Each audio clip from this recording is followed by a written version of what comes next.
सो hey guys, कैसे हो आप सभी लोग। Welcome back to my channel AG anime manga. तो गाइस, आज मैं एक्सप्लेन करने जा रहा हूँ बुक ऑफ एस्पर के एपिसोड नंबर 367 को, कि आल्सो काफी ज्यादा अमेजिंग होने वाला है। इसीलिए पहले ही वीडियो को लाइक शेयर कमेंट सब कुछ कर डालना। और बाकी जिन लोगों ने भी अभी तक इसके पिछले एपिसोड को नहीं देखा है, तो मैंने उस एपिसोड के लिंक इस वीडियो के नीचे डिस्क्रिप्शन में दे दी है। आप लोग जाकर के पहले उस वीडियो को देख लीजिए। और बाकी जिन लोगों ने ऑलरेडी एपिसोड को देख रखा है, तो उन लोगों के लिए शुरू करते हैं हमारा आज का ये वाला एपिसोड। तो अब इस एपिसोड की स्टार्टिंग में वूफेंग गू सेंगटोन से कहता है कि जैसा कि मैं इस सब के बारे में देख पा रहा हूँ, पहली बार भूख लगने पर तुमने 7 हाउसेस के इंग्रेडिएंट्स को बड़ी आसानी से चुरा लिया था। तब से ही एम्परर की नजर तुम्हारे ऊपर बनी हुई है। ये सब कुछ इसलिए था ताकि तुम 7 हाउसेस को कमजोर करने के लिए उनकी ओर से लड़ो। और यहाँ तक कि जब तुम अपने पहले गॉडफादर से मिले थे, वो सब कुछ भी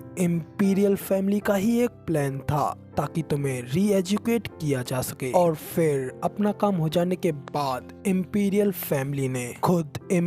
फैमिली ने 7 हाउसेस के हाथों तुम्हारे उस फेक गॉडफादर और उसकी एंटायर फैमिली को मरवा डाला। तो अभी तो गू सेंगटोन को जब इस सारे झूठ के बारे में सब कुछ पता लग जाता है, तो वो एकदम गुस्से में एकदम बैडेस्ट तरीके से अपनी पावर्स को रिलीज करते हुए हल्का सा हंसता है और सभी डिवाइन ड्रैगन्स से कहता है कि क्या ये सब कुछ वैसा ही है जैसा कि डैड कह रहे हैं? क्या वो सब कुछ सच है? तो अब इधर गू सेंगटोन को इतना ज्यादा गुस्से में देख भाई शैडो किंग की भी फटके 4 हो जाती है। और शैडो किंग घबराते हुए कहता है कि नहीं नहीं, ये सब कुछ ज़ूफेंग का सिर्फ और सिर्फ बेफिजूल का अनुमान है। इसके पास ऐसा कोई रास्ता नहीं है जिससे कि ये जान पाए कि उन दिनों इतनी सालों पहले सच में आखिर क्या हुआ था। तो अब इधर शैडो किंग की ये बात सुनने के बाद ज़ूफेंग भी हल्का सा हंसते हुए कहता है कि बिल्कुल सही, मैं इस सब के बारे में बिल्कुल भी नहीं जानता और ये सब कुछ सिर्फ और सिर्फ मेरा एक अनुमान है। लेकिन फिर भी ये सब कुछ जो भी कुछ मैंने कहा वो बिल्कुल सच लगता है ना? स्पेशली तौर पे वो पार्ट जिसे कि तुमने ब्लर्ड कर दिया है। तो तभी गू सेंगटोन भी गुस्से में कहता है कि हाँ, मुझे बताओ कि आखिर तुम मेरे गॉडफादर के कैरेक्टर के बारे में कैसे जानते हो? तो अभी तक गू सेंगटोन की इस बात पे शैडो किंग भी कुछ देर के लिए कुछ रिएक्ट नहीं कर पाता। फिर अगले पल ही शैडो किंग कहता है कि तुमने उस समय टियानियो में एक इतना बड़ा आतंक मचाया था कि उस वजह से हमने तुम्हारे आगे पीछे, तुम्हारे बैकग्राउंड, तुम्हारे सब कुछ को इन्वेस्टिगेट किया था। और ऑफ कोर्स इस सब की वजह से ही हम तुम्हारे और तुम्हारे गॉडफादर के कैरेक्टर के बारे में सब कुछ जान पाए। तो बताओ, क्या ये सब कुछ कोई और बात है? तो तभी शैडो किंग की ये बात सुनने के बाद ज़ूफेंग भी कहता है कि सीनियर स्टेज, सच में क्या परफेक्ट मेमोरी है आपकी। यंग सेंग जी के फादर बस सिर्फ और सिर्फ एक सिंपल से स्कॉलर थे जो कि बच्चों को पढ़ाया करते थे, लेकिन फिर भी आपको 300 साल पहले का उनका कैरेक्टर याद है। लेकिन मुझे नहीं लगता कि आपको इसकी इतनी ज्यादा केयर है। तो अभी तो ज़ूफेंग की ये सारी बातें सुनने के बाद गू सेंगटोन और भी ज्यादा गुस्से में आगे बढ़ने लगता है। तो अभी ये सब देख करके शैडो किंग भी और भी ज्यादा घबरा जाता है और कहता है कि ओ नहीं। जबकि गू सेंगटोन गुस्से में आग बबूला होते हुए कहता है कि झूठ, वो सब कुछ सिर्फ और सिर्फ एक झूठ था। मैं गू सेंगटोन, मेरी कभी भी कोई भी फैमिली नहीं थी। इतना कहकर के गू सेंगटोन बहुत ज्यादा गुस्से में अपनी पावर्स को अनलिस्ट करता है, जिसके के प्रेशर की वजह से इवन के ज़ूफेंग को भी वहाँ पे खड़े होने में काफी ज्यादा प्रॉब्लम हो रही होती है। तभी ज़ूफेंग जब गू सेंगटोन को देखता है, तो वो बेचारा इस सब सच के बारे में जानने के बाद पूरी तरीके से टूट गया होता है। उसकी आंखों से आंसू बह रहे होते हैं। इसे देख करके इवन की ज़ूफेंग को भी थोड़ा बुरा फील होने लगता है। लेकिन तभी जब गू सेंगटोन दूसरी ओर उन डिवाइन ड्रैगन्स की ओर आगे बढ़ने लगता है, तो तभी ये सब देख वो डिवाइन ड्रैगन्स घबराते हुए कहते हैं कि गू सेंगटोन, तुम्हारा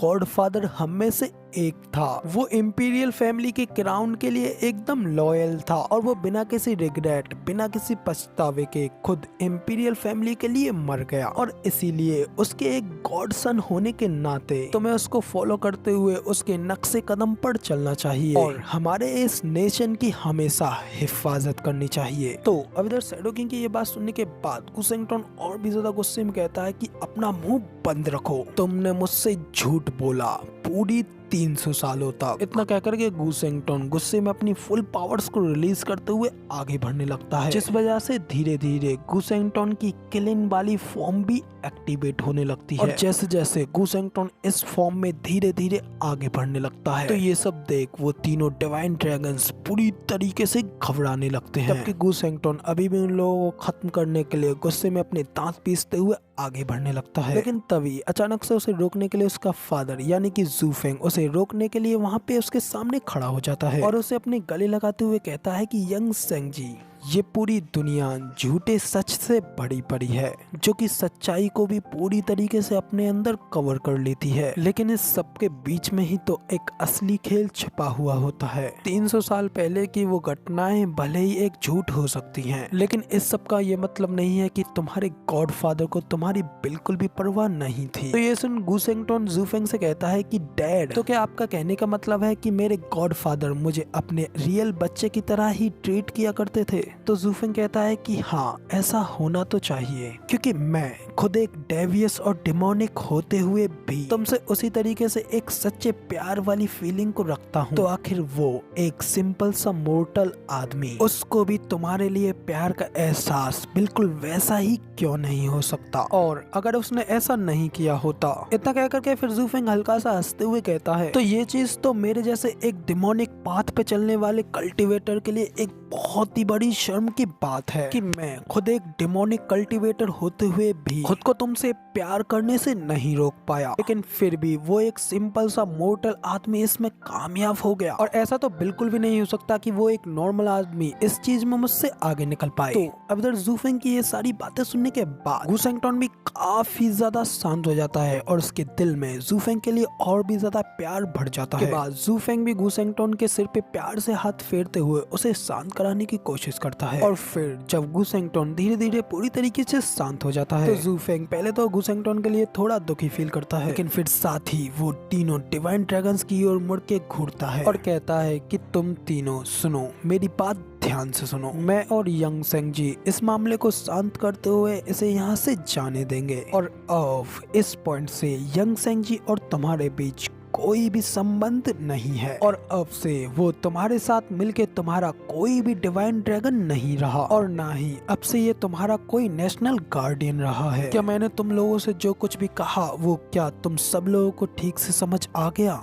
कि नहीं? मुझे बताओ, अगर ऐसा है तो मैं तुम लोगों को किसी और तरीके से और अच्छी तरीके से समझा सकता हूँ। तो गाइस जू फेंग के इतना कहने के साथ ही मैं इस वाले पार्ट को यहीं पे खत्म करता हूँ, और अब इसके आगे की स्टोरी आप लोगों को इसके नेक्स्ट पार्ट में देखने को मिल जाएगी, जो कि बस मैं इसके थोड़ी ही देर बाद में अपलोड कर दूंगा, तो टेंशन लेने की कोई बात नहीं है। लेकिन कमेंट करके ये मत कहना कि अगला पार्ट इतना ज्यादा छोटा क्यों है, क्योंकि अगले पार्ट में बस इसकी थोड़ी सी स्टोरी रह गई है जैसे कि मैं इसमें कवर करूंगा, और इसके बाकी के एपिसोड तो आप लोगों को कल देखने को ही मिलेंगे। तो फिलहाल ये वाली वीडियो पसंद आई हो तो इसको लाइक कर देना, साथ ही कमेंट करके जरूर बताना कि आपको हमारा ये वाला वीडियो का एक्सप्लेनेशन कैसा लगा। और हाँ, ऐसी अमेजिंग वीडियोस को देखने के लिए और इसका अगला पार्ट देखने के लिए चैनल को सब्सक्राइब जरूर से कर देना, जो भी लोग इस चैनल पे नया हो। तो बाकी मिलते हैं अगली वीडियो में, तब तक लिए टाटा बाय बाय, फिर मिलते हैं।